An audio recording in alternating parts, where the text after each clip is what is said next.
তোরা যখন নাগরদোলায় চড়বি না, আমি একা কেন চড়বো? এই ওই দেখ ওখানে কি বিক্রি করছে দেখ। চল চল আমরা তিনজন মিলে গজা কিনে খাই, খুব মজা হবে। গজা?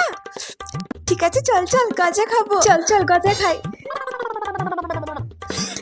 দেখ দেখ কত গজা। কাকু আমাদের সবাইকে গজা দাও তো একটা করে। আচ্ছা মামুনি, এক্ষুনি দিচ্ছি। কত টাকা কাকু? আচ্ছা তোমরা 2 টাকা করে দাও। 2 টাকা? এই নাও।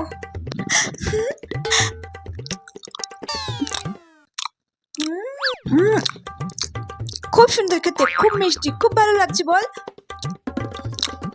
দারুণ খেতে, ঠিকই বলেছিস, খুব ভালো লাগছে খেতে আমার। এই গজা তো খাওয়া হয়ে গেছে, এবার কি খাবি বল? এই দেখ ওখানে পাঁপড় ভাজা বাসছে, চল চল আমরা পাঁপড় ভাজা খাই। হ্যাঁ চল পাঁপড় ভাজা খাই। এবার মেলাতে এসেছি আর পাঁপড় ভাজা খাবো না, তাই কখনো হয় নাকি?